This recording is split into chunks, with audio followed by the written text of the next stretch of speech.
கர்த்தருக்கு ஸ்தோத்திரம். நாம் தொடர்ந்து கர்த்தரிடத்தில் மனமகிழ்ச்சியாக இருப்பதை குறித்து நாம் பார்ப்போம். சங்கீதம் 37:4 கர்த்தரிடத்தில் மனமகிழ்ச்சியாயிரு, அவர் உன் இருதயத்தின் வேண்டுதல்களை உனக்கு அருள் செய்வார். சாந்த குணமுள்ளவர்கள் பூமியை சுதந்தரித்து மிகுந்த சமாதானத்தினால் மன மகிழ்ச்சியாயிருப்பார்கள்.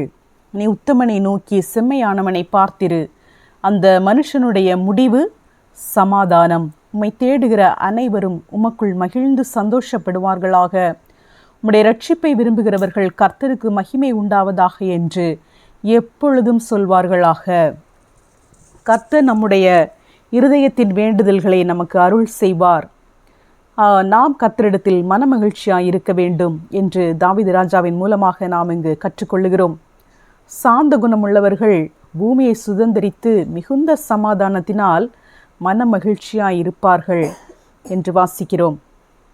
உத்தமனை நோக்கி செம்மையானவனை பார்த்திரு, அந்த மனுஷனுடைய முடிவு சமாதானம். இப்போ இந்த 37வது சங்கீதத்திலே சமாதானம், சந்தோஷம், மன மகிழ்ச்சி என்பதை குறித்து நாம் அதிகமாக வாசிக்கிறோம். 40வது வசனத்திலே கர்த்தரை தேடுகிற அனைவரும் கர்த்தருக்குள் மகிழ்ந்து சந்தோஷப்படுவார்களாக என்று தாவீது ராஜா சொல்லுகிறார். சங்கீதம் 43 அப்பொழுது நான் தேவனுடைய பீடத்தண்டைக்கும் எனக்கு ஆனந்த மகிழ்ச்சியாக இருக்கிற தேவனிடத்திற்கும் பிரவேசிப்பேன். இப்போ தேவனை குறித்து அவர் சொல்லுகிறார், எனக்கு ஆனந்த மகிழ்ச்சியாக இருக்கிற தேவன்.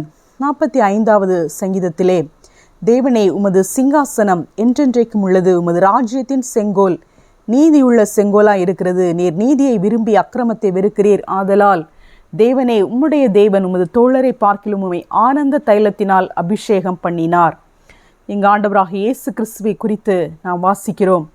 தோழரை பார்க்கிலும் உம்மை ஆனந்த தைலத்தினால் அபிஷேகம் பண்ணினார். ஆண்டவராகிய இயேசு கிறிஸ்து ஆனந்த தைலத்தால் அபிஷேகம் பண்ணப்பட்டார். நாம் கிறிஸ்துவுக்கு உடன் சுதந்திரராக இருக்கிறபடினாலே நாமும் ஆனந்த தைலத்தினாலே அபிஷேகம் பண்ணப்பட்டவர்களாக இருக்கிறோம். கர்த்தர் நம்மை ஆனந்த தைலத்தினால் அபிஷேகம் பண்ணுகிறார்.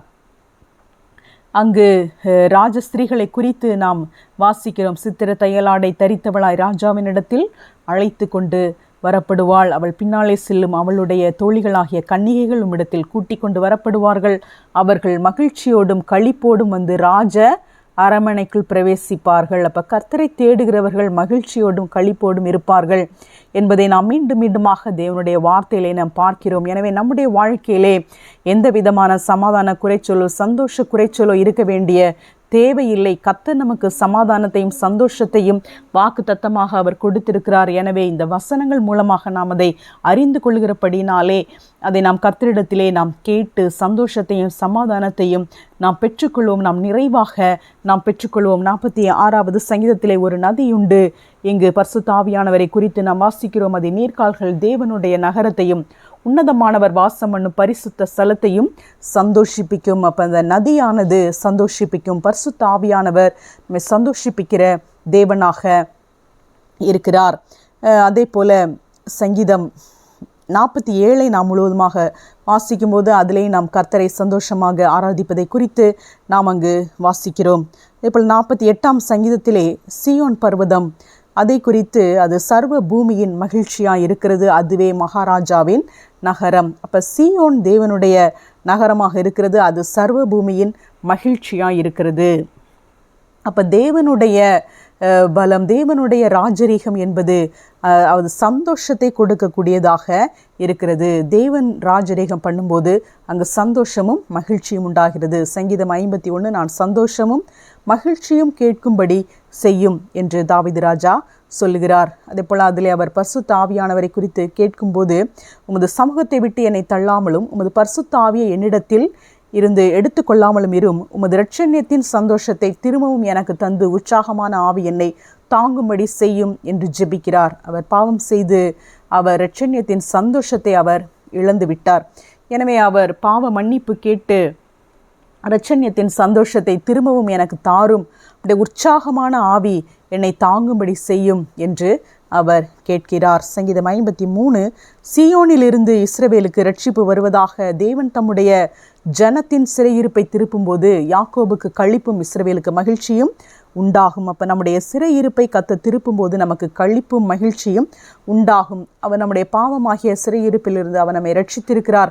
எனவே நமக்கு களிப்பும் மகிழ்ச்சியும் நிச்சயமான வாக்குத்தத்தமாக நமக்கு இருக்கிறது. சங்கீதம் 59, நானும் உம்முடைய வல்லமையை பாடி காலையிலே உம்முடைய கிருபையை மகிழ்ச்சியோடு புகழுவேன் என்று இங்கு வாசிக்கிறோம். அப்போ காலையிலே கிருபையை மகிழ்ச்சியோடு புகழுவேன். அதே போல் சங்கீதம் 63 நீங்கள் முழுவதுமாக வாசித்தீர்கள் என்றால் அதிலேயும் நாம் அவர் சந்தோஷமாக தேவனை ஆராதிப்பதை நாம் பார்க்க முடியும்.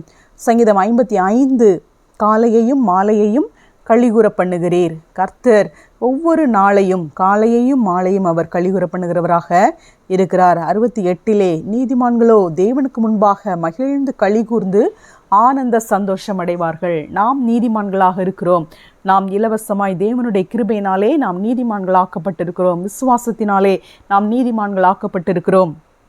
இயேசு என்கிற ஒரே மனிதனுடைய கீழ்ப்படிதலினாலே நாம் நீதிமான்களாக்கப்பட்டிருக்கிறோம். எனவே நீதிமான்கள் தேவனுக்கு முன்பாக மகிழ்ந்து களிகூர்ந்து ஆனந்த சந்தோஷமடைவார்கள்.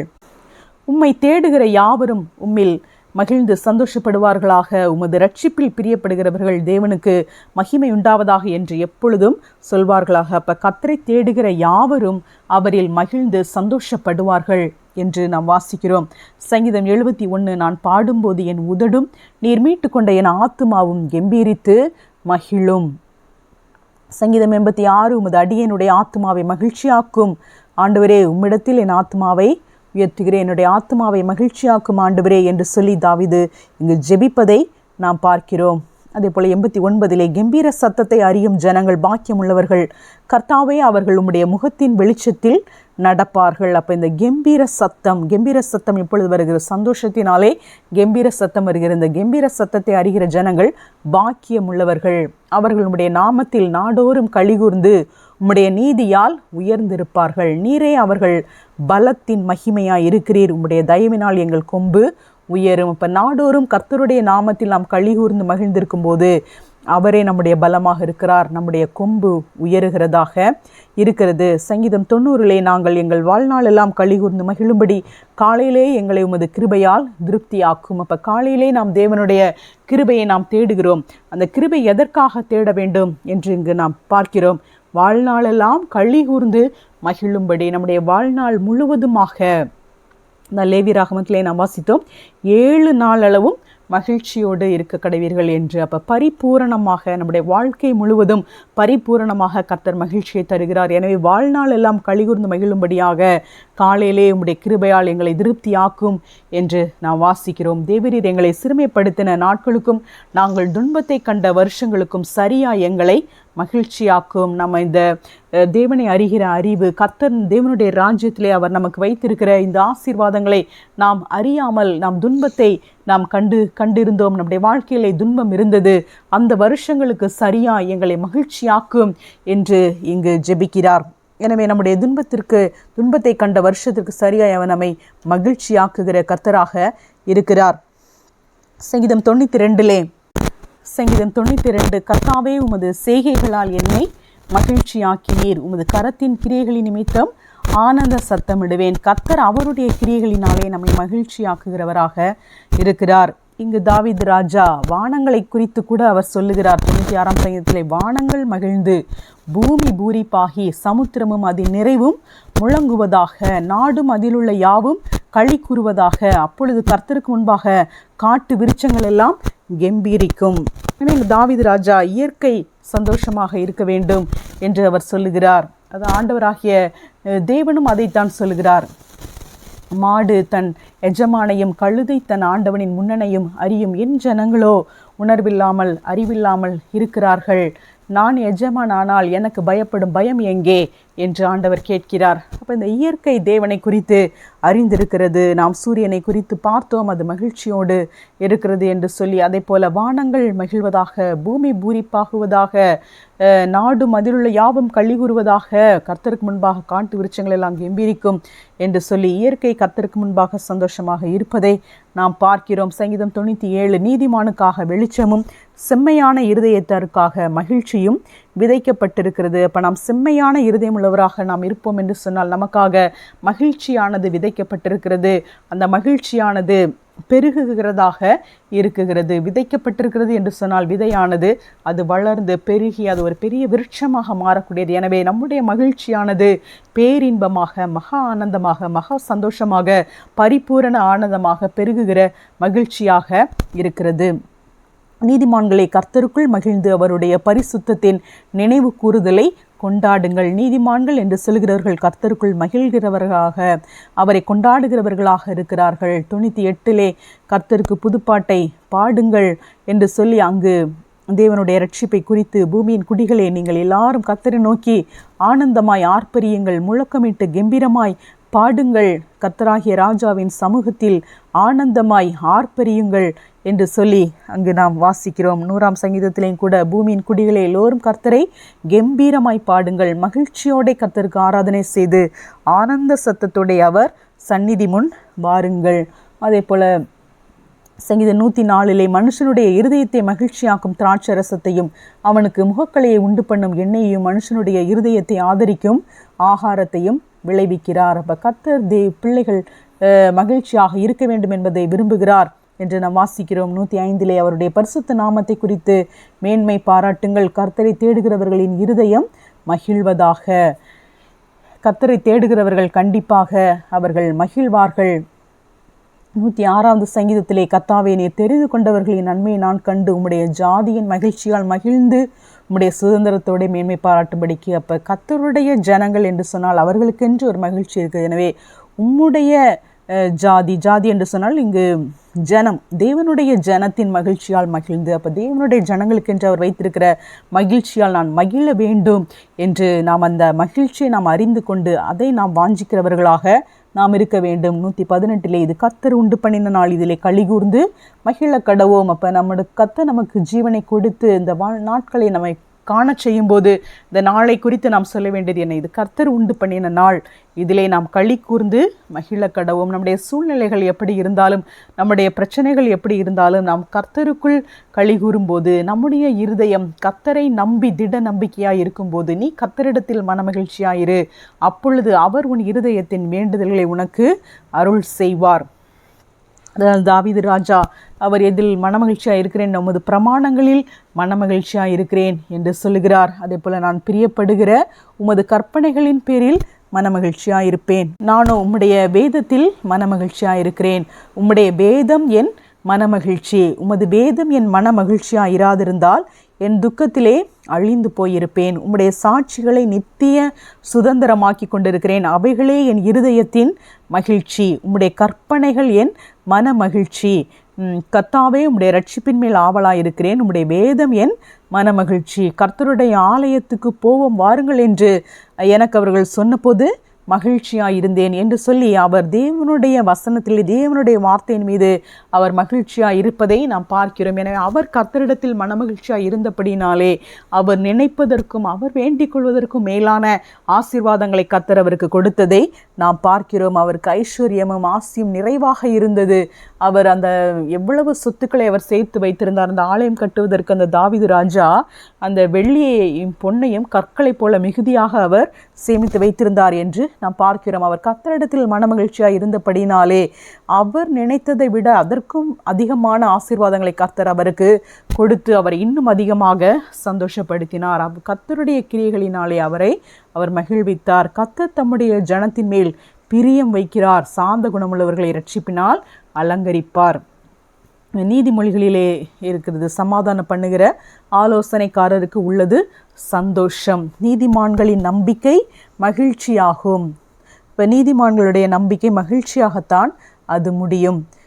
மனுஷனுடைய இருதயத்தில் உள்ள கவலை அதை ஒடுக்கும், நல்வார்த்தையோ அதை மகிழ்ச்சியாக்கும். இருதயத்தின் கசப்பு இருதயத்திற்கே தெரியும், அதன் மகிழ்ச்சிக்கு அந்நியன் உடந்தையாகான். அப்போ கர்த்தர் நமக்கு மகிழ்ச்சியை தரும்போது அது நமக்கான ஒரு மகிழ்ச்சியாக இருக்கிறது, மற்றவர்களால் அதை உணர்ந்து கொள்ள முடியாது. அதே போல் மனமகிழ்ச்சி நல்ல ஔஷதம், மனமகிழ்ச்சி என்பது ஒரு நல்ல மருந்தாக இருக்கிறது என்று நீதிமொழிகளிலே நாம் வாசிக்கிறோம். பிரசங்கிலே என்ன வாசிக்கிறோம்? 3:12 மகிழ்ச்சியாக இருப்பதும் உயிரோடு இருக்கையில் நன்மை செய்வதுமே அல்லாமல் வேறொரு நன்மையும் மனுஷனுக்கு இல்லை என்று அறிந்தேன். அது பொதுவான வாழ்க்கையிலே கூட எந்த நன்மையை விட மிகுதியான நன்மை நம்முடைய வாழ்க்கையில் என்னது? மகிழ்ச்சியாய் இருப்பது. 3:22 இப்படி இருக்கிறபடியால் மனுஷன் தன் செய்கைகளில் மகிழ்ச்சியாய் இருக்கும் நன்மையை அல்லாமல் வேறே நன்மை இல்லை என்று கண்டேன், இதுவே அவன் பங்கு. எனவே இந்த வாழ்க்கையை நாம் மகிழ்ச்சியாக அனுபவிக்க வேண்டும். அதே போல் 5:19 தேவன் ஐஸ்வர்யத்தையும் சம்பத்தையும் எவனுக்கு கொடுத்திருக்கிறாரோ அவன் அதிலே புசிக்கவும் தன் பங்கை பெறவும் தன் பிரயாசத்திலே மகிழ்ச்சியாக இருக்கவும் அவனுக்கு அதிகாரம் அளிப்பது தேவனுடைய அனுக்கிரகம். அப்போ கர்த்தர் ஐஸ்வர்யத்தையும் சம்பத்தையும் கொடுத்து அதிலே மகிழ்ச்சியாக நம்ம இருக்க செய்வது அது தேவனுடைய அனுக்கிரகமாக இருக்கிறது. அப்போ நம்ம மகிழ்ச்சியாக இருக்கிறோம் என்று சொன்னால் 9:7 நீ போய் உன் ஆகாரத்தை சந்தோஷத்துடன் புசித்து உன் திராட்சரசத்தை மனமகிழ்ச்சியுடன் குடி, தேவன் உன் கிரியைகளை அங்கீகாரம் பண்ணி இருக்கிறார். இப்போ கர்த்தர் நம்மை அங்கீகரித்து அவர் நமக்கு மன மகிழ்ச்சியை தருகிறார். அதே போல் சங்கீதம் உன்னத பாட்டு 3:11 சீயோன் குமார்த்திகளை குறித்து கர்த்தருடைய அந்த கல்யாண நாளை குறித்து மன மகிழ்ச்சியின் நாள் என்று சொல்லப்பட்டிருக்கிறது. அதே போல் மணவாளியை குறித்து மன மகிழ்ச்சியை உண்டாக்கும் என் பிரியமே, நீ எவ்வளவு ரூபவதி, நீ எவ்வளவு இன்பமுள்ளவள். இப்போ இந்த மணவாட்டி என்பவள் மன மகிழ்ச்சியை உண்டாக்கும் பிரியம். அப்போ நாம் கர்த்தருடைய மணவாட்டியாக அந்த நித்திய உடன்படிக்கைக்காக நாம் காத்திருக்கிறோம். அப்போ நாம் கர்த்தருக்கு மன மகிழ்ச்சியை உண்டாக்குகிறவர்களாக நாம் இருக்க வேண்டும். நாம் எப்பொழுது கர்த்தருக்கு மன மகிழ்ச்சியை உண்டாக்குவோம்? நாம் அவரில் மகிழ்ந்து களி கூறும்போது நாம் அவருக்கு மன மகிழ்ச்சியை உண்டாக்குகிறவர்களாக நாம் இருப்போம். ஏசாயா 5 நாம் பார்க்கிறோம், இஸ்ரவேல் வம்சமே அவருடைய மன மகிழ்ச்சியின் நாற்று. அப்போ தேவனுடைய மனமகிழ்ச்சி என்பது இஸ்ரவேல் ஜனங்கள், அவருடைய ஜனங்கள் அவருடைய மகிழ்ச்சியாக இருக்கிறார்கள். ஏசாயா 9 மகிழ்ச்சியை பெருக பண்ணினீர், அறுப்பில் மகிழ்கிறது போலவும் கொள்ளையை பங்கிட்டு கொள்கையில் களி கூறுகிறது போலவும் உமக்கு முன்பாக மகிழுகிறார்கள். அதே போல் ஏசாயா 12:3 நீங்கள் ரட்சிப்பின் ஊற்றுகளிலிருந்து மகிழ்ச்சியோடே தண்ணீர் மொண்டு கொள்வீர்கள். இப்போ பரிசுத்த ஆவியானவர் நாம் ரட்சிக்கப்படும்போது பரிசுத்த ஆவியானவராகிய ரட்சிப்பின் ஊற்றிலே மகிழ்ச்சியின் தண்ணீர், மகிழ்ச்சியோடே தண்ணீரை மொண்டு கொள்கிறவர்களாக நாம் இருக்கிறோம். பரிசுத்த ஆவியானவரால் பிறந்த நாம், ஆவியால் பிறந்த நாம் சந்தோஷமுடையவர்களாக நாம் இருக்கிறோம். ஏசாயா 35 கர்த்தரால் மீட்கப்பட்டவர்கள் திரும்பி ஆனந்த களிப்புடன் பாடி சியோனுக்கு வருவார்கள், நித்திய மகிழ்ச்சி அவர்கள் தலையின் மேல் இருக்கும், சந்தோஷமும் மகிழ்ச்சியும் அடைவார்கள், சஞ்சலமும் தவிப்பும் ஓடிப்போம். அப்போ கர்த்தரால் மீட்கப்பட்டவர்கள் என்று சொன்னால் அவங்க எப்படி இருப்பாங்களாம்? ஆனந்த களிப்புடன் பாடுவாங்க. அவங்க தலையில் என்ன இருக்கும்? நம்ம உலக பிரகாரமாக நம்ம என்ன சொல்லுவோம்? என் தலைவிதி அப்படின்னு நம்ம சொல்லுவோம்ல, ஏதோ ஒன்று நடந்தா. ஆனால் நம்ம தலைவிதி என்ன? கர்த்தரால் மீட்கப்பட்டவருடைய தலைவிதி என்னது? நித்திய மகிழ்ச்சி. நித்திய மகிழ்ச்சி அவர்கள் தலையின் மேல் இருக்கும், சந்தோஷமும் மகிழ்ச்சியும் அடைவார்கள். அதான் ஏசாயா 51 கர்த்தர் சீயோனுக்கு ஆறுதல் செய்வார், அவர் அதன் பாழான ஸ்தலங்களை எல்லாம் தேறுதல் அடைய செய்து அதன் வனாந்தரத்தை ஏதேனை போலவும் அதன் அவாந்தர வெளியை கர்த்தரின் தோட்டத்தை போலவும் ஆக்குவார், சந்தோஷமும் மகிழ்ச்சியும் துதியும் கீத சத்தமும் அதில் உண்டாயிருக்கும். அப்போ மறுபடியும் பிறந்த நாம் தேவனுடைய வாழ்க்கை, தேவனுடைய ராஜ்யத்தின் வாழ்க்கையை நாம் வாழுகிறோம். அந்த வாழ்க்கை எப்படி இருக்கும்? கர்த்தர் சீயோனுக்கு ஆறுதல் செய்வார், பாழான ஸ்தலங்களை எல்லாம் தேறுதல் அடைவை செய்வார், வனாந்திரத்தை போல இருக்கிற காரியங்களை அவர் ஏதேனை போல அவர் மாற்றுவார், அவாந்திர வெளியை போல இருக்கிற காரியங்களை அவர் கர்த்தரின் தோட்டத்தை போல ஆக்குவார். அதான் நம்ம பார்த்தோம், அவர் ஏதேன் தோட்டத்திலே அவர்கள் இருந்த வாழ்க்கையை போல அந்த வாழ்க்கையை அவர் நமக்கு மீண்டுமாக தருகிறார், நம்ம அவரை விசுவாசிக்கும் போது என்று அதை கர்த்தருங்க சொல்லுகிறார்.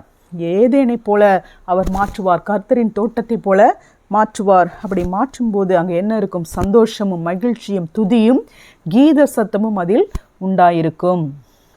ஏசாயா 51:11 அப்படியே கர்த்தரால் மீட்கப்பட்டவர்கள் ஆனந்த களிப்புடன் பாடி சியோனுக்கு திரும்பி வருவார்கள்.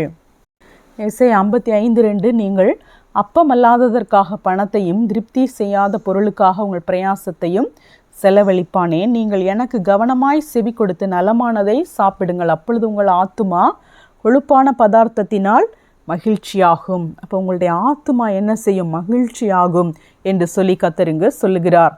அதே போல் இஸ்ரவேல் ஜனங்களுக்கு அடிமைத்தனத்திலிருந்து நீங்கள் மகிழ்ச்சியாய் புறப்பட்டு சமாதானமாய் கொண்டு போகப்படுவீர்கள் என்று வாக்குத்தத்தத்தை கர்த்தர் கொடுக்கிறார். அதே போல் ஏசாயா 58 என் பரிசுத்த நாளாகிய ஓய்வு நாளிலே உனக்கு இஷ்டமானதை செய்யாதபடி உன் காலை விலக்கி உன் வழிகளின்படி நடவாமலும் உனக்கு இஷ்டமானதை செய்யாமலும் உன் சொந்த பேச்சை பேசாமலும் இருந்து ஓய்வு நாளை மன மகிழ்ச்சியின் நாளென்றும் கர்த்தருடைய பரிசுத்த நாளை மகிமையுள்ள நாளென்றும் சொல்லி அதை மகிமையாக எண்ணுவாயானால் அப்பொழுது கர்த்தரில் மனமகிழ்ச்சியாய் இருப்பாய். பூமியின் உயர்ந்த இடங்களில் உன்னை ஏறி இருக்கும்படி பண்ணி உன் தகப்பனாகிய யாக்கோபுடைய சுதந்திரத்தால் உன்னை போஷிப்பேன். கர்த்தருடைய வாய் இதை சொல்லிற்று.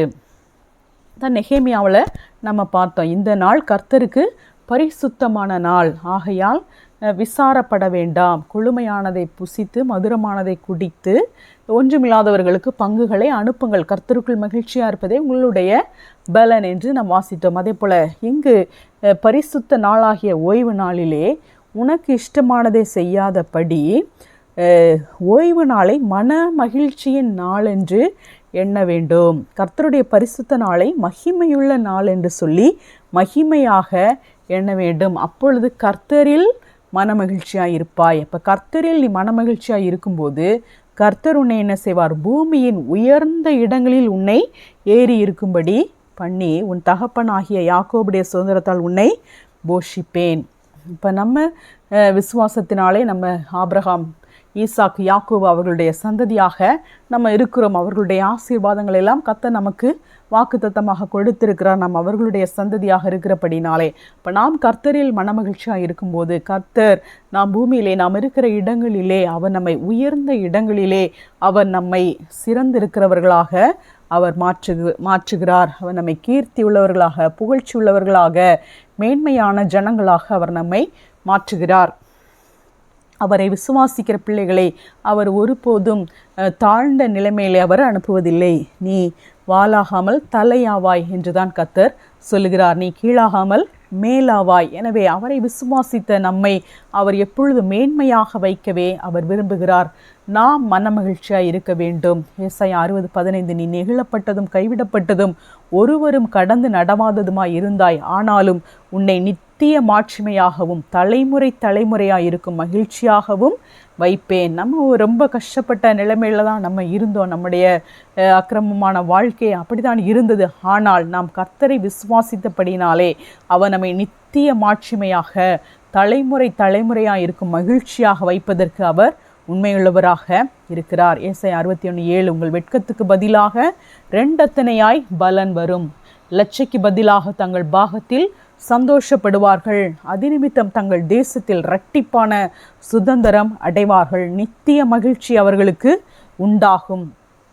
எனவே இந்த வசனங்களை எல்லாம் நாம் அறிக்கை செய்து விசுவாசத்தோடு அறிக்கை செய்து கர்த்தர் கொடுத்திருக்கிற வசனங்கள் அவருடைய வாய் இதை சொல்லிற்று. அப்போ கர்த்தர் சொன்ன வார்த்தை எதுவும் விழுந்து போவதே இல்லை. கர்த்தர் ஆபிரகாமுக்கு என்ன வாக்குத்தத்தத்தை கொடுத்தாரோ அதை அப்படியே நிறைவேற்றினார். அதே போல் எல்லோருக்கும் அவர் என்ன வாக்குத்தத்தங்களை கொடுத்தாரோ அவர் சொன்ன வார்த்தைகள் எல்லாவற்றையும் அவர் நிறைவேற்றினார். இஸ்ரவேல் ஜனங்களுக்கு அவர் சொன்ன வார்த்தைகளில் ஒன்றாகிலும் கீழே விழுந்து போகவில்லை என்று நாம் பார்க்கிறோம். எனவே இந்த வாக்குத்தத்தங்கள் இயேசு கிறிஸ்துவுக்குள் வாக்குத்தத்தங்கள் எல்லாம் ஆம் என்றும் ஆமேன் என்றும் இருக்கின்றன. அப்போ இந்த வாக்குத்தத்தங்களை அவர் நமக்கு கொடுத்திருக்கிறார். அப்போ நாம் வெட்கப்படுகிற தருணங்களிலே நம்ம ஆண்டவரிடத்திலே இந்த வசனத்தை நாம் சொல்ல வேண்டும். வெட்கத்துக்கு பதிலாக 2 அத்தனை பலன் வரும். லட்சைக்கு பதிலாக தங்கள் பாகத்தில் சந்தோஷப்படுவார்கள். அதிநிமித்தம் தங்கள் தேசத்தில் இரட்டிப்பான சுதந்திரம் அடைவார்கள். நித்திய மகிழ்ச்சி அவர்களுக்கு உண்டாகும் என்று எழுதப்பட்டிருக்கிறதே. அதே போல என்னுடைய வாழ்க்கையிலே என்னுடைய வெட்கத்துக்கு பதிலாக 2 அத்தனையாய் பலன் வரும். லட்சைக்கு பதிலாக நான் என்னுடைய பாகத்தில் சந்தோஷப்படுவேன். அதிநிமித்தம் என் தேசத்தில் இரட்டிப்பான சுதந்திரம் அடைவேன். நித்திய மகிழ்ச்சி எனக்கு உண்டாகும் என்று சொல்லி நாம் விசுவாசத்தோடு நாம் அறிக்கை செய்யும் போது நம்முடைய விசுவாசத்தினாலே நாம் இந்த வாக்குத்தத்தங்களை சுதந்தரிக்கிறவர்களாக நாம் இருப்போம். அதற்கு இயேசு சொல்லும்போது, உன் விசுவாசத்தின்படியே உனக்கு ஆக கடவுது என்று கர்த்தர் சொல்லுகிறார். எனவே நாம் வேறு எதையோ நாம் விசுவாசிக்க நாம் வேண்டியதில்லை. நாம் கர்த்தருடைய வார்த்தையை விசுவாசித்து, அவருடைய வாக்குத்தத்தங்களை நாம் விசுவாசித்து, நாம் அதை அறிக்கை செய்யும்போது, அதை விசுவாசிக்கும் போது கர்த்தர் அதை நமக்கு செய்து கொடுக்கிறவராக இருக்கிறார். தேவதூதர்களை குறித்து நாம் என்ன வாசிக்கிறோம்? கர்த்தருடைய வசனத்தின்படி செய்கிற அவருடைய பலத்த சௌரியவான்களாகி அவருடைய தூதர்களே. அப்போ தேவ தூதர்கள் கர்த்தருடைய வார்த்தையின்படியாக, கர்த்தருடைய வசனத்தின்படியாக செய்கிறார்கள். எனவே கர்த்தருடைய வார்த்தையை, கர்த்தருடைய வசனத்தை நாம் விசுவாசிக்கும் போது அதை அவர் நமக்கு அங்கீகரித்து அதை நம்முடைய வாழ்க்கையிலே அவர் நிறைவேற பண்ணுகிறார். ஏசாயா 52:5 வாலிபன் கன்னிகையை விவாகம் பண்ணுவது போல உன் மக்கள் உன்னை விவாகம் பண்ணுவார்கள். மணவாளன் மணவாட்டின் மேல் மகிழ்ச்சியாக இருப்பது போல உன் தேவன் உன்மேல் மகிழ்ச்சியாக இருப்பார். அப்போ தேவன் நம்மேல் மகிழ்ச்சியாக இருப்பார். அந்த புதுமண தம்பதிகளைப் போல அப்பொழுது அவர்கள் எப்படி மகிழ்ச்சியாக இருந்தார்களோ அதே போல கர்த்தர் நம்மீது மகிழ்ச்சியாக இருப்பார். ஏசாயா 64:5 மகிழ்ச்சியாய் நீதியை செய்கிறவர்களையும் உம்முடைய வழிகளில் உம்மை நினைக்கிறவர்களையும் சந்திக்கிறீர். நாங்களோ அவைகளுக்கு விரோதமாக எப்பொழுதும் பாவம் செய்தபடினாலே தேவரீர் கடுங்கோபம் கொண்டீர், இன்னமும் தப்பி இருக்கிறோம். அப்போ நீதியை செய்கிறவர்கள், அவர்களை குறித்து என்ன சொல்லப்பட்டிருக்கிறது? மகிழ்ச்சியாய் நீதியை செய்கிறவர்கள். அப்போ கர்த்தருடைய ஊழியக்காரரை குறித்து ஏசாயா 65:14 இதோ என் ஊழியக்காரர் மன மகிழ்ச்சியினாலே கெம்பீரிப்பார்கள், நீங்களோ மன நோவினாலே அலறி ஆவியின் முறிவினாலே புலம்புவீர்கள். அப்போ ஊழியக்காரர் மனமகிழ்ச்சியினாலே கெம்பீரிப்பார்கள். அப்போ ஊழியக்காரர் என்று சொன்னாலே அவர்களுக்கு உபத்திரவமும் பாடுகளும் துன்பமும் தான் என்ற சிந்தனை நம்முடைய இருதயத்தில் இருக்கிறது. ஆனால் கர்த்தர் என்ன சொல்லுகிறார்? இதோ என் ஊழியக்காரர் மன மகிழ்ச்சியினாலே கெம்பீரிப்பார்கள். அப்போ ஊழியக்காரர் என்று சொல்லும்போது கர்த்தருடைய பிள்ளைகள் எல்லோருமே அவருடைய ஊழியக்காரர்களாகத்தான் இருக்கிறார்கள். இஸ்ரவேல் புத்திரர் அனைவரையும் குறித்து இஸ்ரவேல் புத்திரரை என்னுடைய ஊழியக்காரர் என்று நாம் வாசிக்கிறோம். அப்போ தேவனுடைய பிள்ளைகள் தேவனுடைய ஊழியக்காரர்கள். அப்போ தேவனுடைய பிள்ளைகள் மன மகிழ்ச்சினாலே கெம்பீரிப்பார்கள். அப்போ தேவனுடைய பிள்ளைகளாக இல்லாதவர்கள் அவர்கள் என்ன செய்வார்கள்? மன நோவினாலே அலறி ஆவியின் முறிவினாலே புலம்புவீர்கள். அப்போ மன நோவினாலே அலறி ஆவின் முறிவினாலே புலம்புகிற நிலைமை தேவனுடைய பிள்ளைகளுக்கு இல்லை. நமக்கு மன மகிழ்ச்சி வாக்குத்தத்தமாக கொடுக்கப்பட்டிருக்கிறது. ஏசாயா 65:18 நான் சிருஷ்டிக்கிறதினாலே நீங்கள் என்றென்றைக்கு மகிழ்ந்து களி கூர்ந்திருங்கள். இதோ எருசலேமை களி கூறுதலாகவும் அதன் ஜனத்தை மகிழ்ச்சியாகவும் சிருஷ்டிக்கிறேன். அப்போ எருசலேமை கர்த்தர் எப்படி சிருஷ்டிக்கிறார்? களி கூறுதலாக. எருசலேமின் ஜனத்தை மகிழ்ச்சியாக சிருஷ்டிக்கிறார். அப்போ நம்ம மறுபடியுமாக நாம் பிறந்திருக்கிறோம் தேவனுடைய ராஜ்யத்திலே. அவர் நம்மை மகிழ்ச்சியாக நம்மை சிருஷ்டித்திருக்கிறார். ஏசாயா 65:19 நான் எருசலேமின் மேல் களி கூர்ந்து என் ஜனத்தின் மேல் மகிழ்ச்சியாக இருப்பேன். அழுகையின் சத்தமும் கூக்குரலின் சத்தமும் அதில் இனி கேட்கப்படுவதில்லை. அப்போ கர்த்தர் நம் மீது மகிழ்ச்சியாக இருக்கிறபடினாலே வருத்தப்பட்டு அழுகிற சத்தம், வருத்தப்பட்டு துக்கத்தினாலே துன்பத்தினாலே கூக்குரலிடுகிற சத்தம் இனி அதில் கேட்கப்படுவது இல்லை. இப்போ நம்முடைய வாழ்க்கையிலே சமாதான குறைவுகள் வரும்போது இந்த வாக்குத்தத்தத்தை சொல்லி இந்த வாக்குத்தத்தத்தை அறிக்கை பண்ணும்போது நம்முடைய துக்கங்கள் சந்தோஷமாக மாறும். ஏசாயா 66 எருசலேமை குறித்து ஒரு குழந்தையானது எவ்விதமாக ஒரு தாயின் பாலை உண்டு திருப்தியாகி மனமகிழ்ச்சி ஆகிறதோ அதே போல உங்களுக்கு எருசலேமின் ஆறுதலை தருவேன் என்று சொல்லி கர்த்தர் சொல்லுகிறார். ஏசாயா 66:5 கர்த்தருடைய வசனத்துக்கு நடுங்குகிறவர்களே அவருடைய வார்த்தையை கேளுங்கள். என் நாமத்தின் நிமித்தம் உங்களை பகைத்து உங்களை அப்புறப்படுத்துகிற உங்கள் சகோதரர் கர்த்தர் மகிமைப்படுவாராக என்கிறார்களே, அவர் உங்களுக்கு சந்தோஷம் உண்டாகும்படி காணப்படுவார், அவர்களோ வெட்கப்படுவார்கள். அப்போ கர்த்தருடைய வசனத்துக்கு நடுங்குகிறவர்களே கர்த்தருடைய வார்த்தையை கேளுங்கள். என் நாமத்தின் நிமித்தம் உங்களை பகைத்து உங்களை அப்புறப்படுத்துகிற சகோதரர். அப்போ அவருடைய நாமத்தின் நிமித்தம் நம்மை அப்புறப்படுத்துகிற நிலைமைகள் வந்தாலும் கர்த்தர் நமக்கு சந்தோஷம் உண்டாகும்படி காணப்படுவார், அவர்கள் வெட்கப்படுவார்கள். எனவே நாம் நம்முடைய வாழ்க்கையில் எப்படிப்பட்ட சூழ்நிலைகள் வந்தாலும் நாம் கர்த்தருடைய வசனத்துக்கு நடுங்குகிறவர்களாக அவருடைய வார்த்தையை விசுவாசிக்கிறவர்களாக நாம் இருக்கும்போது அவர் நமக்கு சந்தோஷத்தை வாக்குத்தத்தமாக தந்திருக்கிறார். எரேமியா 15-16 உம்முடைய வார்த்தைகள் கிடைத்தவுடனே அவைகளை உட்கொண்டேன். உம்முடைய வார்த்தைகள் எனக்கு சந்தோஷமும் என் இருதயத்துக்கு மகிழ்ச்சியுமாய் இருந்தது. அப்போ தேவனுடைய வார்த்தைகள் சந்தோஷமாய் இருக்கிறது என்று நாம் வாசிக்கிறோம். அதே போல் 31ஆம் அதிகாரத்திலே யாக்கோபி நிமித்தம் மகிழ்ச்சியாய் கெம்பீரித்து ஜாதிகளுடைய தலைவரி நிமித்தம் ஆர்ப்பரியுங்கள். சத்தத்தை கேட்க பண்ணி துதித்து கர்த்தாவே இஸ்ரவேலில் மீதியான உமது ஜனத்தை இரட்சியும் என்று சொல்லுங்கள். எரேமியா 33:9 நான் அவர்களுக்கு செய்யும் நன்மையெல்லாம் கேட்கப் போகிற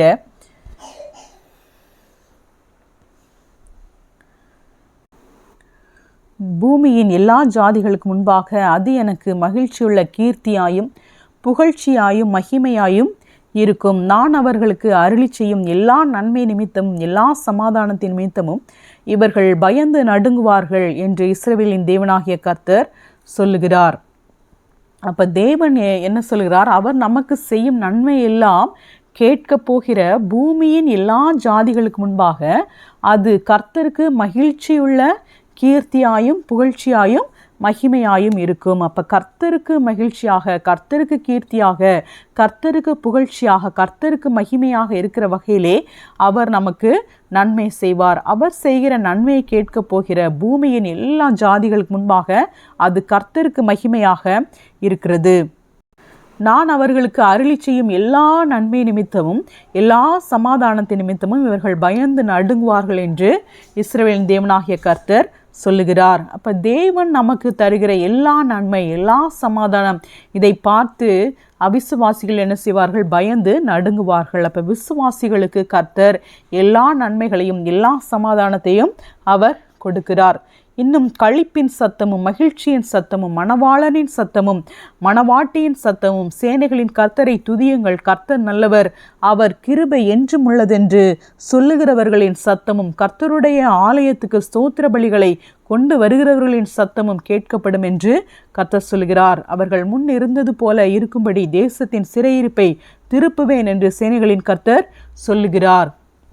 இப்போ ஏதேன் தோட்டத்திலே ஆதாமும் ஏவாளும் தெய்வ தன்மையுள்ள வாழ்க்கையை வாழ்ந்தது போல ஆவியிலே மறுபடியும் பிறந்திருக்கிற நம்மை சிறையிருப்பை திருப்பி ஏதேன் தோட்டத்தை போல கர்த்தரின் தோட்டத்தை போல அந்த வாழ்க்கையை அவர் நமக்கு தந்திருக்கிறபடினாலே நம்முடைய வாழ்க்கையிலே களிப்பின் சத்தம், மகிழ்ச்சியின் சத்தம், மணவாளனின் சத்தம், மணவாட்டியின் சத்தம், கர்த்தரை துதியுங்கள் என்று சொல்லுகிற சத்தம், அவர் கிருபை என்றும் உள்ளது என்று சொல்லுகிற சத்தம், கர்த்தருடைய ஆலயத்துக்கு ஸ்தோத்திர பலிகளை செலுத்துகிற சத்தம், இப்படிப்பட்ட சத்தங்கள் நம்முடைய வாழ்க்கையிலே கேட்கும் என்று கர்த்தர் நமக்கு நிச்சயமான வாக்கு தத்தத்தை அவர் நமக்கு கொடுத்திருக்கிறார்.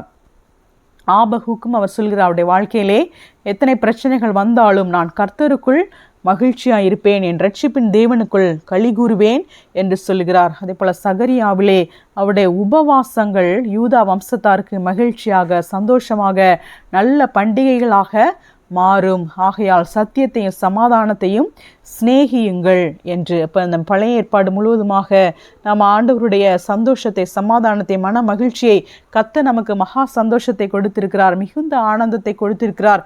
பேரின்ப நதியினாலே நம்முடைய தாகத்தை தீர்க்கிறார். நாம் ஆபிரகாமின் பிள்ளைகளாக இருக்கிறோம். ஆபிரகாமின் பிள்ளை என்பது ஈசாக்கு. அப்போ ஆபிரகாமின் பிள்ளையாகிய நாம் ஈசாக்காக இருக்கிறோம். மகிழ்ச்சியின் பிள்ளைகளாக, வாக்குத்தத்தத்தின் சந்ததிகளாக, வாக்குத்தத்தத்தின் பிள்ளைகளாக நாம் இருக்கிறோம். நம்முடைய வாழ்க்கையிலே கர்த்தர் மகிழ்ச்சியை வாக்குத்தத்தமாக நமக்கு கொடுத்திருக்கிறார். புதிய ஏற்பாட்டிலே மத்தேயு 2ஆம் அதிகாரத்திலே அந்த ஞானிகள் இயேசு பிறந்த போது அந்த இயேசு பாலனை காண வரும்போது அவர்கள் நட்சத்திரத்தை கண்டபோது மிகுந்த ஆனந்த சந்தோஷம் அடைந்தார்கள் என்று இயேசு பிறந்த போது மிகுந்த ஆனந்த சந்தோஷம் உண்டானதை நாம் பார்க்கிறோம். அதே போல் யோவான் பிறந்த போது யோவான் குறித்து சொல்லப்படுகிறது, யோவானின் தகப்பனுக்கு உனக்கு சந்தோஷமும் மகிழ்ச்சியும் உண்டாகும், அவன் பிறப்பு நிமித்தம் அநேகர் சந்தோஷப்படுவார்கள் என்று சொல்லி. அதே போல் இயேசு கிறிஸ்து சீஷர்களை குறித்து அவர் ஆவியிலே களி கூறுவதை லூக்கா 10ஆம் அதிகாரத்திலே நாம் வாசிக்கிறோம். சீஷர்கள் பிசாசுகளை நாங்கள் விரட்டினோம் என்று அவர்கள் சொன்னபோது இயேசு ஆவியிலே களி கூர்ந்ததை நாம் பார்க்கிறோம் லூக்கா 10:21. அதே போல ஒரு உவமையிலே இளைய குமாரனை குறித்த உவமையிலே கர்த்தர் சொல்கிறார், காணாமற் போனவான் திரும்பவும் காணப்பட்டான், ஆனபடினாலே நாம் சந்தோஷப்பட்டு மகிழ்ச்சியாக இருக்க வேண்டும் என்று கர்த்தர் சொல்லுகிறார். எனவே அவிசுவாசியாக இருக்கிறவர்கள், தேவனை விசுவாசியாமல் இருக்கிறவர்கள் விசுவாசிகளாக மாறும்போது சந்தோஷம் உண்டாகிறது. யோவானிலே கர்த்தர் சொல்லுகிறார், இயேசு அவர் சந்தோஷமுள்ளவராக இருக்கிறார். யோவான் 15:11 என்னுடைய சந்தோஷம் உங்களில் நிலைத்திருக்கும் படிக்கும். அப்போ ஆண்டவராகிய இயேசு கிறிஸ்து சந்தோஷத்தை உடையவராக இருக்கிறார். அந்த சந்தோஷத்தை அவர் நமக்கு தருகிறார். அவருடைய சந்தோஷம் நம்மில் நிலைத்திருக்க வேண்டும். அதே போல் நம்முடைய சந்தோஷம் நிறைவாக இருக்க வேண்டும். அப்போ ஆண்டவராகிய இயேசு கிறிஸ்து இந்த வார்த்தைகளை எதற்காக கொடுத்திருக்கிறார்?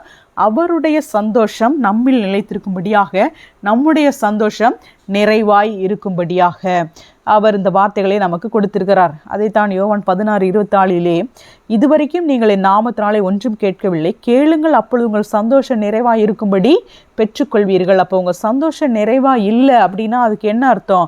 நீங்கள் எப்படி கேட்கணுமோ கேட்க வேண்டிய விதத்தில் நீங்கள் இன்னும் கேட்டு பெற்றுக்கொள்ளவில்லை என்று தான் அர்த்தம். அப்போ கேளுங்கள், அப்பொழுது உங்கள் சந்தோஷம் நிறைவாக இருக்கும்படி பெற்றுக்கொள்வீர்கள். அப்போ உங்கள் சந்தோஷம் என்பது அது இயேசுவின் சந்தோஷமாக இருக்கிறது. அப்போ என்னுடைய சந்தோஷம் உங்களில் நிலைத்திருக்கும்படிக்கு, அப்போ நம்முடைய சந்தோஷம் என்பது அது இயேசுவின் சந்தோஷமாக இருக்கிறது. அந்த இயேசு கிறிஸ்துவின் சந்தோஷம் நம்மில் நிறைவாக இருக்க வேண்டும். அப்போ நம்முடைய சந்தோஷம் எப்படிப்பட்ட சந்தோஷமாக இருக்கும்? இயேசுவின் சந்தோஷம் அது பாவத்திலும் அநீதியிலும் அக்கிரமத்திலும் சந்தோஷப்படுகிறதாக இருக்காது. அது பரிசுத்த ஆவியின் சந்தோஷமாக இருக்கிறது. அப்போ இயேசுவின் சந்தோஷம் நம்மில் நிலைத்திருக்கிறது. அப்போ இயேசுவின் சந்தோஷம் நம்மில் நிறைவாக இருக்கும்படியாக நாம் கேட்கும்போது, அவருடைய சித்தத்தின்படியாக நாம் கேட்கும்போது நீங்கள் எல்லாவற்றையும் பெற்றுக்கொள்வீர்கள் என்று கர்த்தர் சொல்லுகிறார். எனவே ஆண்டவராகிய இயேசு கிறிஸ்துவின் சந்தோஷம் நம்மில் நிலைத்திருக்கிறது. எனவே இந்த அப்போஸ்தலர்கள் அவர்கள் சந்தோஷத்தோடு இருந்தார்கள் என்று அப்போஸ்தலர் 2ஆம் அதிகாரத்திலே நாம் வாசிக்கிறோம். அவர்கள் ஒருமனப்பட்டவர்களாய் தேவாலயத்திலே அனுதினமும் தரித்திருந்து வீடுகள் தோறும் அப்பம் பிட்டு மகிழ்ச்சியோடும் கபடமில்லாத இருதயத்தோடும் போஜனம் பண்ணி அவர்கள் மகிழ்ச்சியோடு தேவனை தொழுது கொண்டார்கள் என்று நாம் வாசிக்கிறோம். அதே போல பிலிப்பு சுவிசேஷனை குறித்து அப்போஸ்தலர் 8ஆம் அதிகாரத்திலே நாம் வாசிக்கிறோம். அப்பொழுது பிலிப்பு என்பவன் சமாரியாவில் உள்ள ஒரு பட்டணத்திற்கு போய் அங்குள்ளவர்களுக்கு பிரசங்கித்தான். பிலிப்பு செய்த அதிசயங்களை ஜனங்கள் கேள்விப்பட்டு அவனால் சொல்லப்பட்டவைகளை ஒருமனப்பட்டு கவனித்தார்கள். அநேகரில் இருந்த அசுத்தாவிகள் மிகுந்த சத்தத்தோடு கூப்பிட்டு அவர்களை விட்டு புறப்பட்டது. அநேக திமிர்வாதக்காரரும் சப்பானிகளும் குணமாக்கப்பட்டார்கள். அப்போ இந்த பிலிப்பு என்கிற சுவிசேஷகன் அந்த இடத்திலே போய் ஊழியம் செய்த போது அந்த பட்டணத்திலே மிகுந்த சந்தோஷம் உண்டாயிற்று.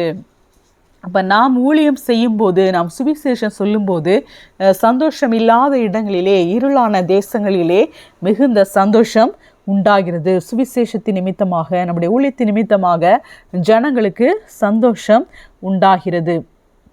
அதே போல் இந்த பவுலும் சீலாவும் அவர்கள் சிறைச்சாலை அடைக்கப்பட்டிருந்து அவர்கள் துதித்து பாடின போது அந்த சிறைச்சாலையின் அஸ்திபாரங்கள் அசைக்கப்பட்டது என்பதை நாம் அறிந்திருக்கிறோம். அப்போ அந்த சிறைச்சாலைக்கு அதிபதியாக இருக்கிறவர் அவர் என்ன செய்கிறார்? தேவனை ஏற்றுக்கொள்கிறார். அப்போ அவரை குறித்து நாம் அப்போஸ்தலர் 10ஆம் அதிகாரத்திலே நாம் பார்க்கிறோம். தன் வீட்டார் அனைவரோடும் கூட தேவனிடத்தில் விசுவாசம் உள்ளவனாகி மன மகிழ்ச்சியாய் இருந்தான். அப்போ தேவனை அறியாதவர்கள் தேவனை அறியும் போது, விசுவாசம் உள்ளவன் ஆகும்போது அவர்களுக்கு அடுத்த வாக்குத்தத்தம், உடனடியான வாக்குத்தத்தம் என்ன? மன மகிழ்ச்சி, பரிசுத்த ஆவியின் சந்தோஷம். ரோமர்லையும் அவர் என்ன சொல்கிறார் பவுல்? நம்பிக்கையிலே சந்தோஷமாக இருங்கள். அப்போ நம்முடைய நம்பிக்கையிலே நாம் என்னவாக இருக்க வேண்டும்? சந்தோஷமாக இருக்க வேண்டும். அதான் விசுவாசத்தினால் உண்டாகும் சந்தோஷம். அப்போ விசுவாசத்தினாலே இயேசுவை விசுவாசிக்கும் போது பரிசுத்த ஆவியானவர் நமக்கு அருளப்படுகிறார். இப்போ பரிசுத்த ஆவியானவராலே நமக்கு சந்தோஷம் கிடைக்கிறது.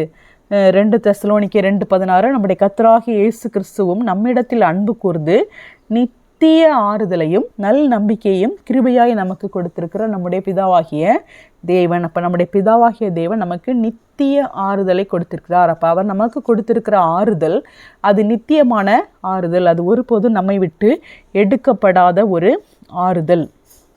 அதே போல் பேதுருவும் கூட 1 பேதுரு 1:18 அவரை நீங்கள் காணாமல் இருந்தும் அவரிடத்தில் அன்பு கூறுகிறீர்கள், இப்பொழுது அவரை தரிசியாமல் இருந்தும் அவரிடத்தில் விசுவாசம் வைத்து சொல்லி முடியாததும் மகிமையால் நிறைந்ததுமாய் இருக்கிற சந்தோஷமுள்ளவர்களாய் களி கூர்ந்து. அப்போ நம்ம இயேசுவை பார்க்கல, அவர் பேதுருலாம் இயேசுவை பார்த்தவர், ஆனால் அவரை நம்ம பார்க்காம நம்ம அவரிடத்தில் அன்பு கூறுகிறபடினால, அவரை தரிசியாமல் இருந்து அவரிடத்தில் விசுவாசம் வைக்கிறபடினால சொல்லி முடியாததும் மகிமையால் நிறைந்ததுமாய் இருக்கிற சந்தோஷமுள்ளவர்களாய் நாம் களி கூறுகிறோம். அப்போ கர்த்தர் நமக்கு தருகிற சந்தோஷத்தை நம்மளால் சொல்லி அதை விளக்க முடியாது. அப்படிப்பட்ட சந்தோஷத்தை அவர் நமக்கு தருகிறார்.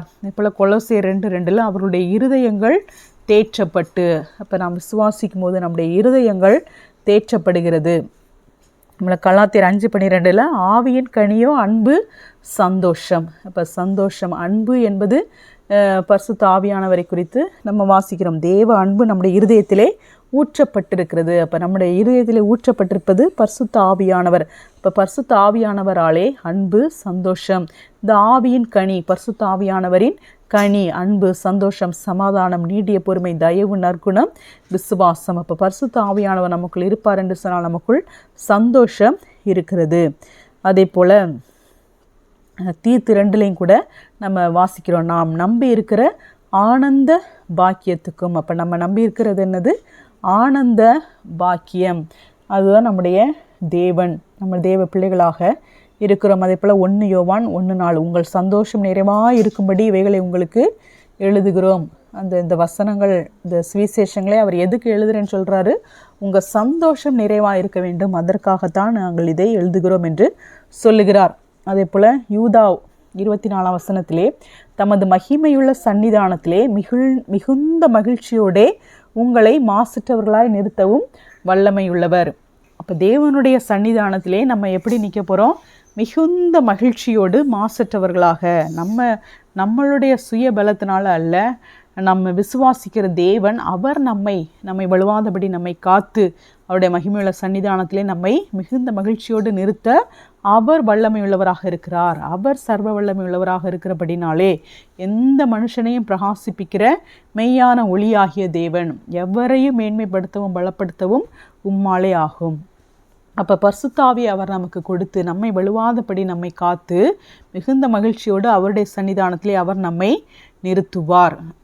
அதான் பரிசுத்தாவி முதலாவதாக பொழிந்தருளப்பட்டதை அப்போஸ்தலர் 2ஆம் அதிகாரத்திலே நாம் வாசிக்கிறோம். அவர்கள் சந்தோஷத்தினாலே நிறைந்தவர்களாக இருந்தார்கள். அவர்களை பார்த்த ஜனங்கள் 13ஆம் வசனத்திலே நாம் வாசிக்கிறோம், மற்றவர்களோ இவர்கள் மதுபானத்தினால் நிறைந்திருக்கிறார்கள் என்று பரியாசம் பண்ணினார்கள்.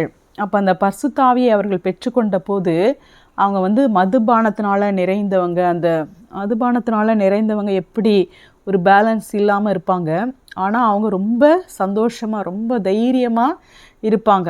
நம்ம சந்தோஷத்துக்காக தான் அவங்க என்ன செய்கிறாங்க? மதுபானத்தை அவங்க அருந்துறாங்க. அப்போ இவங்க ரொம்ப சந்தோஷமாக இருக்காங்க. பரிசுத்தாவி அவங்க மேலே வந்தபோது இந்த மதுபானத்தினால நிறைஞ்சவங்க எப்படி சந்தோஷமாக இருப்பாங்களோ அதே போல் இவங்க சந்தோஷமாக இருக்கிறாங்க. அப்போ அவங்களுக்கு மற்றவர்களுக்கு பரிசுத்தாவியை குறித்து தெரியாதபடினாலே இவங்க பரிசுத்தாவி அப்படியெல்லாம் ஒன்றும் இல்லை, இவங்க மதுபானம் தான் குடிச்சிருக்காங்க அப்படின்னு சொல்லுகிற அளவுக்கு அவங்க என்ன சந்தோஷமாக இருந்தாங்க. அப்போ பேதுரு 11 கூட நின்று அவர்களை நோக்கி உரத்த சத்தமாக, யூதர்களே, எருசலேமில் வாசம் பண்ணுகிற ஜனங்களே, நீங்கள் எல்லாரும் அறிந்து கொள்வீர்களாக, என் வார்த்தைகளுக்கு செவி கொடுங்கள். நீங்கள் நினைக்கிறபடி இவர்கள் வெறி கொண்டவர்கள் அல்ல, பொழுது விடிந்து 3ஆம் மணி வேளையாக இருக்கிறதே. அப்போ வெறி கொண்டவர் மதுபானத்தினால வெறி கொண்டவர்கள் என்று நினைக்கிற அளவுக்கு அவர்கள் சந்தோஷமாக இருந்தார்கள். அப்போ பரிசுத்தாவியை பெற்றுக்கொள்ளும் போது கர்த்தர் நமக்கு சந்தோஷத்தை தருகிறார். பிலிப்பியர் 4 நம்ம வாசிக்கிறோம், கர்த்தருக்குள் எப்பொழுதும் சந்தோஷமாக இருங்கள் என்று மறுபடியும் சொல்கிறேன். உங்கள் சாந்த குணம் எல்லா மனுஷருக்கும் தெரிந்திருப்பதாக, கர்த்தர் சமீபமாய் இருக்கிறார். நீங்கள் ஒன்றுக்கும் கவலைப்படாமல் எல்லாவற்றையும் குறித்து உங்கள் விண்ணப்பங்களை ஸ்தோத்திரத்தோடு கூடிய ஜெபத்தினாலும் வேண்டுதலினாலும் தேவனுக்கு தெரியப்படுத்துங்கள். அப்பொழுது எல்லா புத்திக்கும் மேலான தேவ சமாதானம் உங்கள் இருதயங்களையும் உங்கள் சிந்தைகளையும் கிறிஸ்து இயேசுக்குள்ளாக காத்துக்கொள்ளும். அப்போ எல்லாவற்றிலையும் நீங்கள் சந்தோஷமாக இருங்கள், உங்கள் சாந்த குணம் மனுஷருக்கு தெரிந்திருப்பதாக என்று பவுல் சொல்கிறார். இந்த பவுல் சிறைச்சாலையில் இருக்கும்போது இதை எழுதுகிறார் என்பதை நாம் அறிந்திருக்கிறோம். வெளிப்படுத்தலையும் கூட நம்ம வாசிக்கிறோம், நித்திய ராஜ்யத்தை குறித்து.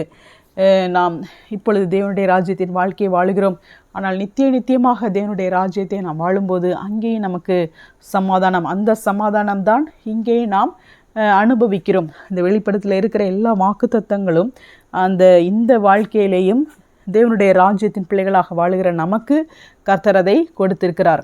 வெளிப்படுத்தல் 7:17 சிங்காசனத்தின் மத்தியில் இருக்கிற ஆட்டுக்குட்டியானவரே இவர்களை மேய்த்து இவர்களை ஜீவ தண்ணீர் உள்ள ஊற்றுகள் அண்டைக்கு நடத்துவார். தேவன் தாமையுடைய கண்ணீர் யாவையும் துடைப்பார்.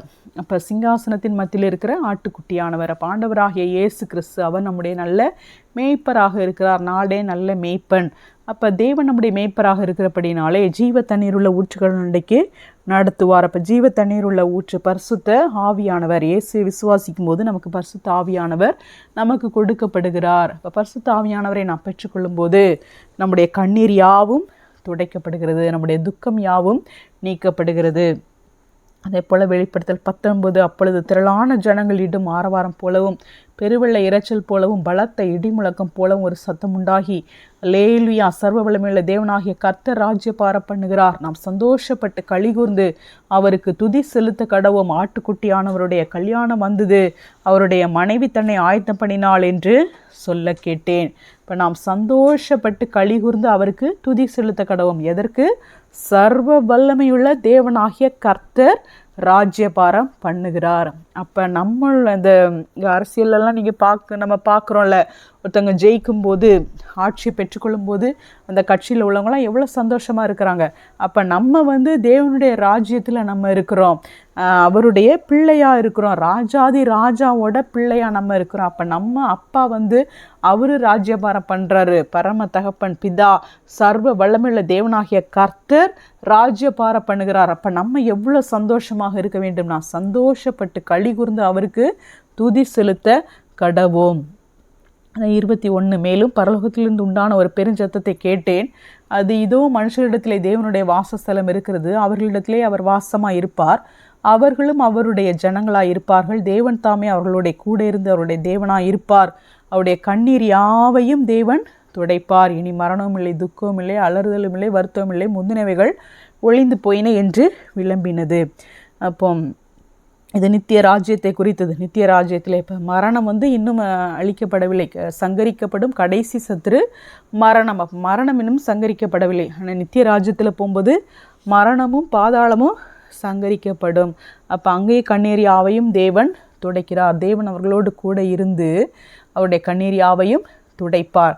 அப்போ இந்த ராஜ்யத்திலே, பூமியிலே நாம் தேவனுடைய பிள்ளைகளாக தேவனுடைய ராஜ்யத்திற்காக வாழும்போது கர்த்தர் நமக்கு சந்தோஷத்தை கொடுத்திருக்கிறார். அதே போல் அவருடைய நித்திய ராஜாங்கத்திலேயும் அவர் நமக்கு சந்தோஷத்தை வாக்குத்தத்தமாக கொடுத்திருக்கிறார். எனவே நாம் ஈசாக்காக நாம் இருக்கிறோம், ஆபிரகாமின் பிள்ளைகளாக இருக்கிறோம், ஆபிரகாமின் சந்ததியாக நாம் இருக்கிற விசுவாசிகளின் தகப்பன் ஆபிரகாம்.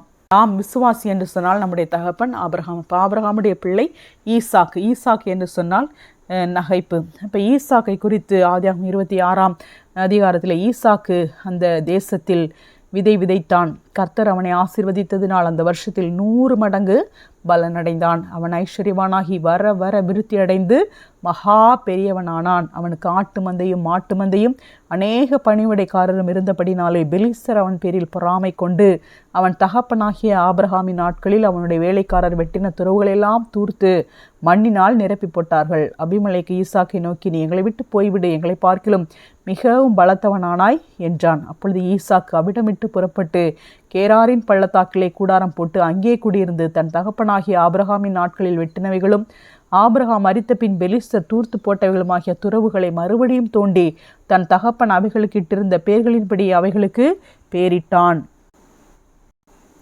ஈசாக்குடைய வேலைக்காரர் பள்ளத்தாக்களை வெட்டி அங்கே சுரக்கும் நீரூற்றை கண்டார்கள். கேராரூர் மேய்ப்பர் இந்த தண்ணீர் தங்களுடையது என்று சொல்லி ஈசாக்குடைய மேய்ப்பருடனே வாக்குவாதம் பண்ணினார்கள். அவர்கள் தன்னுடைய வாக்குவாதம் பண்ணினபடியால் அந்த துறவுக்கு ஏசேக்கு என்று பெயரிட்டான். வேறொரு துறவை வெட்டினார்கள், அதை குறித்தும் வாக்குவாதம் பண்ணினார்கள். ஆகையால் அதற்கு சித்னா என்று பெயரிட்டான். பின்பு அவிடம் விட்டு பெயர்ந்து போய் வேறொரு துறவை வெட்டினான், அதை குறித்து அவர்கள் வாக்குவாதம் பண்ணவில்லை. அப்பொழுது அவன், நாம் தேசத்தில் பழுகும்படிக்கு இப்பொழுது கர்த்தர் நமக்கு இடம் உண்டாக்கினார் என்று சொல்லி அதற்கு ரெஹோபோத் என்று பெயரிட்டான்.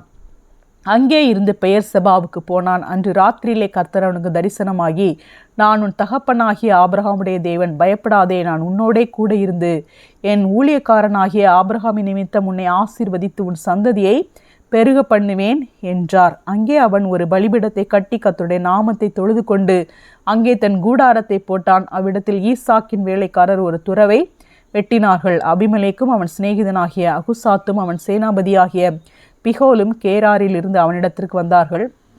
அப்பொழுது ஈசாக் அவர்களை நோக்கி, ஏன் என்னிடத்தில் வந்தீர்கள்? நீங்கள் என்னை பகைத்து என்னை உங்களிடத்தில் இராதபடிக்கு துரத்தி விட்டீர்களே என்றான். அதற்கு அவர்கள், நிச்சயமாய் கர்த்தர் உம்மோடே கூட இருக்கிறார் என்று கண்டோம்.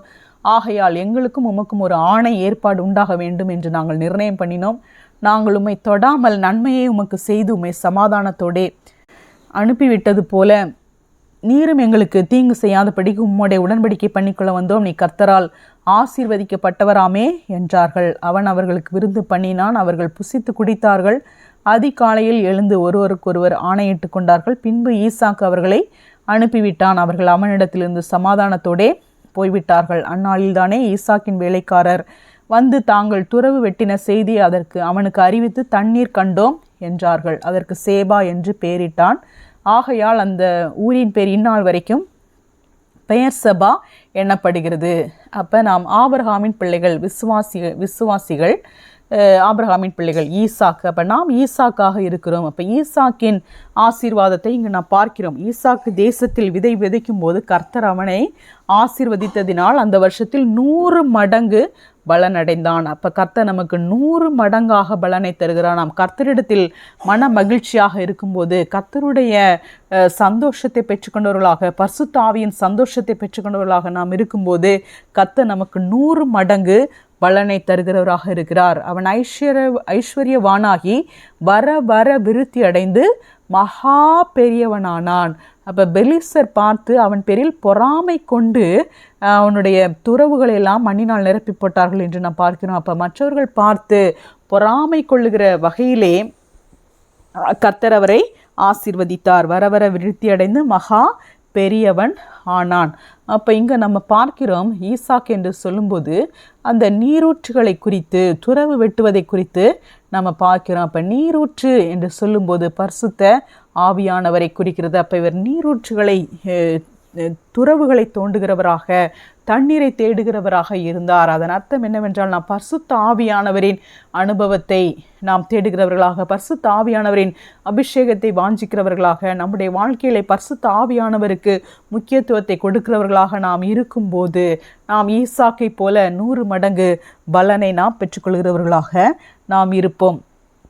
அப்போ இவர் அந்த துறவுகளை தோண்டும் போது, நீரூற்றை உண்டாக்கின போது கர்த்தர் அவருக்கு தரிசனமாகி கர்த்தர் என்ன சொல்கிறார்? என் ஊழியக்காரனாகிய ஆபிரகாமின் நிமித்தம் உன்னை ஆசீர்வதித்து உன் சந்ததியை பெருக பண்ணுவேன். அப்போ இவங்க மற்றவங்களாம் திரும்ப அவரிடத்துல உடன்படிக்கை பண்ண வராங்க. என்ன சொல்கிறாங்க? நீரும் எங்களுக்கு தீங்கு செய்யாதபடிக்கு உம்மோடு உடன்படிக்கை பண்ணிக்கொள்ள வந்தோம். நீ கர்த்தரால் ஆசீர்வதிக்கப்பட்டவராமே. அப்போ அவரை பார்த்து பயந்து, அவர் நம்மளை என்னமும் தீங்கு பண்ணிடக்கூடாதுன்னு சொல்லி பயப்படுகிற அளவுக்கு, அந்த அளவுக்கு இவர் வர வர விருத்தி அடைந்து மகா பெரியவர் ஆனார். அதே போல் மீண்டும் அதுக்கு அடுத்தபடியாகவும் அந்த சேபா என்று சொல்லி அங்கு ஒரு துறவு விட்டதை பார்ப்போம். அவர் தொடர்ந்து இந்த துறவுகளை வெட்டி கொண்டே இருந்தார். அப்போ நம்ம பரிசுத்த ஆவியானவரின் அபிஷேகத்திலே ஒவ்வொரு நாளும் புதிய புதிய ஆழத்திற்கு நாம் செல்லுபவர்களாக நாம் இருக்கும்போது, இந்த ஈசாக்கை போல பரிசுத்த ஆவியானவரின் சந்தோஷத்தை பெற்றுக்கொண்டு கர்த்தரில் நாம் மனமகிழ்ச்சியாக இருக்கும்போது அவர் நம்மை, கர்த்தர் நித்தமும் உன்னை நடத்தி மகா வறட்சியான காலங்களில் உன் ஆத்மாவை திருப்தியாக்கி உன் எலும்புகளை நினமுள்ளதாக்குவார். நீ நீர்ப்பாய்ச்சலான தோட்டத்தைப் போலவும் வற்றாத நீரூற்றைப் போலவும் இருப்பாய். உன்னிடத்தில் இருந்து தோன்றினவர்கள் பூர்வ முதல் பாழாய் கிடந்த ஸ்தலங்களை கட்டுவார்கள். தலைமுறை தலைமுறையாக இருக்கும் அஸ்திபாரங்கள் மேல் நீ கட்டுவாய். திறப்பானதை அடைக்கிறவன் என்றும் குடியிருக்கும்படி பாதைகளை திருத்துகிறவன் என்றும் நீ பெயர் பெறுவாய். என் பரிசுத்த நாளாகிய ஓய்வு நாளிலே உனக்கு இஷ்டமானதை செய்யாதபடி உன் காலை விலக்கி உன் வழிகளின்படி நடவாமலும் உனக்கு இஷ்டமானதை செய்யாமலும் உன் சொந்த பேச்சை பேசாமலும் இருந்து ஓய்வு நாளை மன மகிழ்ச்சியின் நாளென்றும் கர்த்தருடைய பரிசுத்த நாளை மகிமையுள்ள நாளென்றும் சொல்லி அதை மகிமையாக எண்ணுவாயானால் அப்பொழுது கர்த்தரில் மன மகிழ்ச்சியாய் இருப்பாய். பூமியின் உயர்ந்த இடங்களில் உன்னை ஏறியிருக்கும்படி உன் தகப்பனாகிய யாக்கோபுடைய சுதந்திரத்தால் உன்னை போஷிப்பேன். கர்த்தருடைய வாய் இதை சொல்லிற்று. எனவே கர்த்தரில் மகிழ்ச்சியாய் இருக்கும்போது அவன் நம்மை பூமியின் உயர்ந்த இடங்களில் ஏறி இருக்கும்படி பண்ணி அவன் நம்மை அதிகமாக அவர் ஆசீர்வதிக்கிறவராக இருக்கிறார். அதான் அன்னாள் வாழ்க்கையிலே நாம் பார்க்கிறோம். அவர் ஜெபித்து விட்ட பின்பு அப்புறம் அவள் துக்கமுகமாய் இருக்கவில்லை என்று நாம் பார்க்கிறோம். அப்பொழுது சாமுவேலை கர்த்தருடைய ஆலயத்திலே கொண்டு விட்டு அந்த அன்னாள் என்ன சொல்கிறாள்? என் இருதயம் கர்த்தருக்குள் களி கூறுகிறது, என் கொம்பு கர்த்தருக்குள் உயர்ந்திருக்கிறது, என் பகைஞரின் மேல் என் வாய் திறந்திருக்கிறது, உம்முடைய ரட்சிப்பினாலே சந்தோஷப்படுகிறேன் என்று சொல்லி ஜெபம் பண்ணி விண்ணப்பம் பண்ணி அவள் அப்புறம் துக்கமுகமாய் இருக்கவில்லை. அவர் உண்மையிலேயே ஆண்டவராகிய கர்த்தர் சந்தோஷத்தினால் அன்னாளை நிரப்பினதை நாம் பார்க்கிறோம். உபாகம் 28:47 சகலமும் பரிபூரணமாய் இருக்கையில் நீ மன மகிழ்ச்சியோடும் களிப்போடும் உன் தேவனாகிய கர்த்தரை சேவியாமற் போனது நிமித்தம் சகலமும் குறைவுபட்டு பட்டினியோடும் தாகத்தோடும் நிர்வாணத்தோடும் கர்த்தர் உனக்கு விரோதமாய் அனுப்பும் சத்துருக்களை சேவிப்பாய். அவர்கள் உன்னை அழித்து தீரு மட்டும் இருப்பு நுகத்தடையை உன் கழுத்தின் மேல் போடுவார்கள். அப்போ சகலமும் பரிபூரணமாய் இருக்கையில் நாம் மகிழ்ச்சியோடும் களிப்போடும் கர்த்தரை நாம் சேவிக்க வேண்டும். அதை சேவிக்கலாம், மகிழ்ச்சியோடு இருக்கலாம் அல்லது இல்லாமல் இருக்கலாம் என்று ஆப்ஷன் அல்ல. இப்போ மகிழ்ச்சியோடு இருந்தால் தான் அந்த ஆசீர்வாதம் என்ன செய்யும்? நிலைத்து இருக்கும். என்னுடைய சந்தோஷம் உங்களில் நிலைத்து இருக்கும்படியாக, உங்களுடைய சந்தோஷம் நிறைவாக இருக்கும்படியாக. அப்போ சந்தோஷம் நிறைவாக இருக்கும்போது தான் இந்த ஆசீர்வாதங்கள் நமக்கு நிலைத்து இருக்கிறது. எனவே இந்த சந்தோஷம் என்பது பரிசுத்த ஆவியானவரின் சந்தோஷமாக இருக்கிறது. எஸ்ஐயா 28:11 பரியாச உதடுகளினாலும் அந்நிய பாஷையினாலும் இந்த ஜனத்தோடே பேசுவார், இதுவே நீங்கள் இளைத்தவனை இளைப்பார பண்ணத்தக்க இளைப்பாறுதல், இதுவே ஆறுதல் என்று அவர்கள் சொன்னாலும் கேட்க மாட்டோம் என்கிறார்கள். எனவே பரிசுத்த ஆவியானவரே நம்முடைய இளைப்பாறுதலாக, அவரே நம்முடைய சந்தோஷமாக இருக்கிறார். தேவனுடைய ராஜ்யம் பரிசுத்த ஆவியினால் உண்டாகும் சந்தோஷமாய் இருக்கிறது. அப்போ இந்த சந்தோஷம் என்பது ஒரு வாக்குத்தத்தமாக, ஒரு ஆசீர்வாதமாக இருக்கிறது. அப்போ இந்த சந்தோஷம் இல்லாத நிலைமை சாபமாக இருக்கிறது. அதெல்லாம் அநேக வசனங்களில் இருக்கிறது. அதை நான் வாசிக்க விரும்பவில்லை. ஆனால் நீங்கள் புலம்பல், யோவேல், யோபு, ஏசாயா, யாக்கோபு இதெல்லாம் நீங்கள் பார்த்தீங்கன்னா அங்கே இருக்கும். ஏசாயா 16 சந்தோஷத்தின் சத்தத்தையும் மகிழ்ச்சியின் சத்தத்தையும் ஓய பண்ணுவேன். அப்போ அதெல்லாம் சாபமாக இருக்கிறது. இப்போ இந்த சந்தோஷம் இல்லாத நிலைமை ஒரு சாபமாக இருக்கிறது. எனவே நாம் சந்தோஷமாக இருக்க வேண்டும். சகலமும் பரிபூரணமாக இருக்கையில் மன மகிழ்ச்சியோடு தேவனை நாம் ஆராதிக்க வேண்டும். எனவே பரிசுத்த ஆவியானவரின் சந்தோஷத்தை நம்முடைய வாழ்க்கையிலே நாம் நிறைவாக நாம் பெற்றுக்கொள்ள வேண்டும். எனவே பரிசுத்த ஆவியின் பலத்தினாலே நமக்கு நம்பிக்கை பெருகும்படிக்கு நம்பிக்கையின் தேவன் விசுவாசத்தினால் உண்டாகும் எல்லாவித சந்தோஷத்தினாலும் சமாதானத்தினாலும் அவர் நம்மை நிரப்புவாராக. அவருடைய பேரின்ப நதினாலே நம்முடைய தாகத்தை தீர்ப்பாராக. வல்லமையும் மகிழ்ச்சியும் கர்த்தருடைய ஸ்தலத்தில் இருக்கிறது. எனவே நம்முடைய வாழ்க்கையிலே கர்த்தர் மகிழ்ச்சியை வாக்குத்தத்தமாக கொடுத்திருக்கிறார். எனவே அந்த மகிழ்ச்சியை நாம் சுதந்திரித்துக் கொள்வோம். இளைத்தவனை இளைப்பார பண்ணத்தக்க இளைப்பாறுதல் பரிசுத்த ஆவியானவராக இருக்கிறார். எனவே பரிசுத்த ஆவியினால் உண்டாகும் சந்தோஷத்தை நாம் பெற்றுக்கொள்வோம். கர்த்தருக்குள் மகிழ்ச்சியாக இருப்பதே நம்முடைய பலனாக இருக்கிறது. ஆமேன்.